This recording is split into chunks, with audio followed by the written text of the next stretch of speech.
Maori values is an idea that I was encouraged to come up with the focus on with my philosophy work, because the idea of culture is such a vague term with a lot of people in New Zealand, and it's quite a turn off in terms of saying to people what is Maori culture, because it's a stereotyped way of, displays of haka and some language, but it's basically shopfront stuff, superficial stuff. And was suggested, well, values are something which, when it comes to the sharp end of things, if you're going to get fired and you haven't been given proper notice, the values really come to the fore of the person who's firing, that they think so little of you, that's the way they're going to do it. Or if you swear back at them, that's your values of how you're reacting to something. So in terms of values being something which is, you could say, visceral, it's something you can really sink your teeth into, I thought, okay, let's run my idea of being Maori through that. In a practical way, long before I got to look at philosophy as a sort of discipline or a perspective to look at the world in, I was already challenging the values, and I found them inconsistent with what people were saying. This is a Maori way of doing things. And I'd say, well, what, turning up late? That was Maori time, ha ha ha. And I said, well, surely Maori time is actually, there's a deeper thing with it than just turning up late.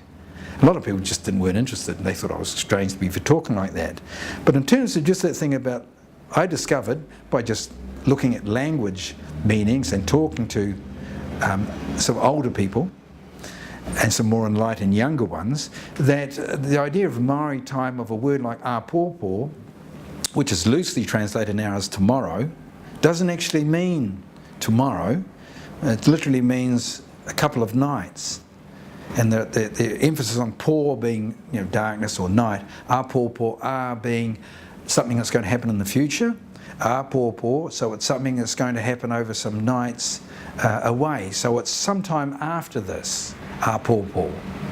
Then it got slammed into with English language, it means tomorrow. It doesn't mean tomorrow. So in terms of when you would say to a person in Māori, "Ai he koe ka kite a koe, when am I going to see you next?" And I say, āpōpō, a te wā. Taino e te wā. All that is suggesting is, well, not now, sometime in the future. If you really wanted to get specific, you could say sort of close in the future, but you're still not stipulating a date or a time.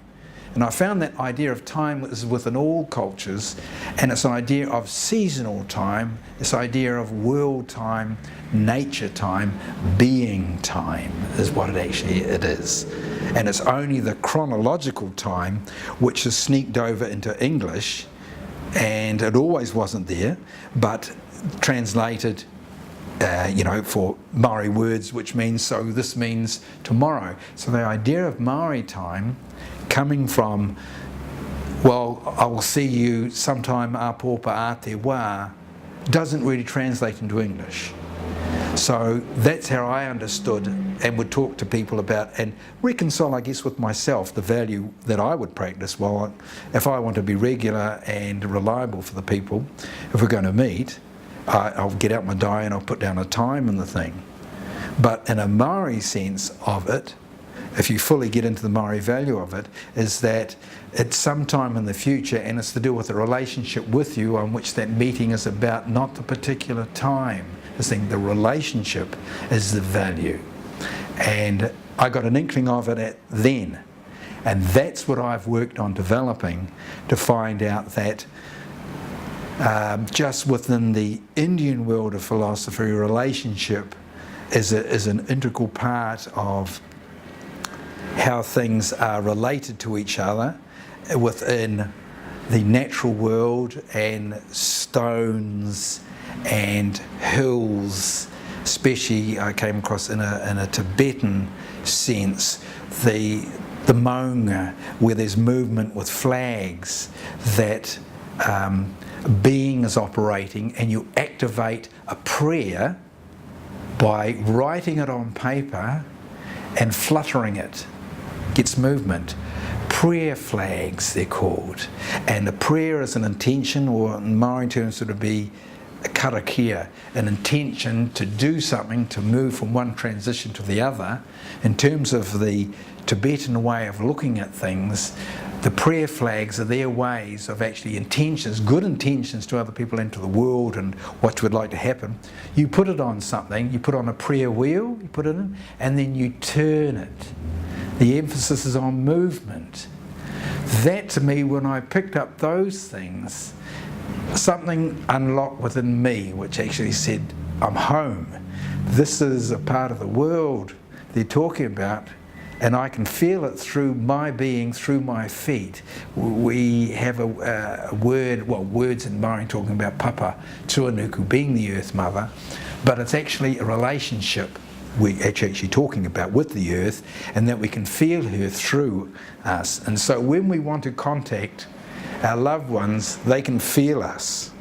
If we have a relationship with the being of the surface of where we are and the environment we're in.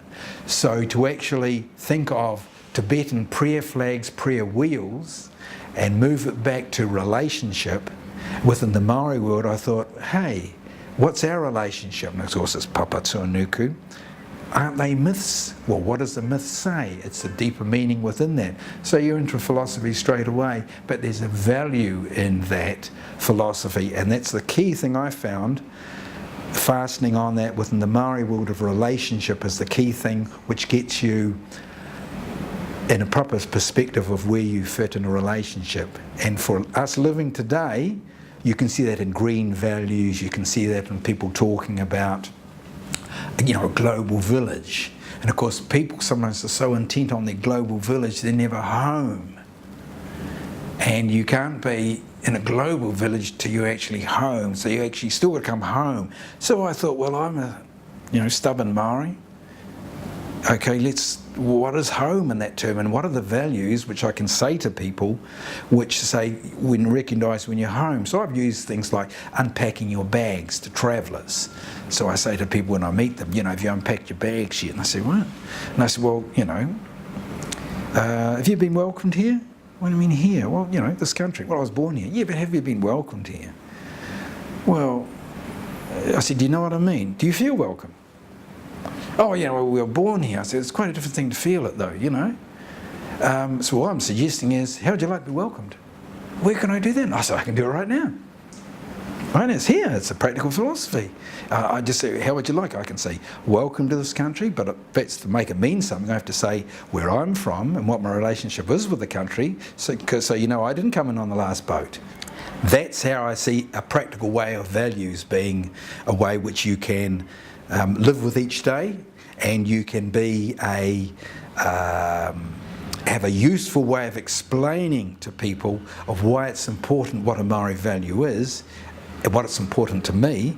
But I encourage the people to say, well, what's your relationship then? If we're talking about just one Maori value of relationship, what is your relationship with this town we're in, or this country? And if people want to say, sometimes they haven't thought of it a lot, but my parents came here. So I said, well, did they unpack their bags? And that way, did they really want to be here? At some stage you were born here, okay, but that still doesn't get you looking at your bags until you find there's some things happening and you wonder, what's that got to do with you? Springbok tour, what was that having to do with protests in the street? What are these things to do with Somali refugees fighting out the hut? And what are they doing in this country? You start thinking, you see things in the media and you hear about it. And I would say to you, okay, well, who are Somali refugees to you? And who are you? Because you can't talk about Somali refugees to figure out who you are. It's not good enough just to say, well, I'm a New Zealander. Well, what's a New Zealander then? What makes you different from an Aussie? Now that usually gets a response. Okay, if you can do something which I say you could do an Aussie, hey, you must go there. Where's the Kiwi bit in it? If you say, well, we're the world champions now in rugby, I say, okay, pretty tedious, but okay, we could sort of go there for that. But have you got anything, when we lose the World Cup, does that mean you stop being a Kiwi? That you've got to think, your philosophy's got to be a bit deeper. So relationship to me is the key thing which I looked at Maori values, and simply that is one way I try to develop a practical way of thinking of relationship in this country and saying, well, if you want to be in this country, you need to have a relationship with it, which suggests you've got to have a relationship with me as a Maori in this country.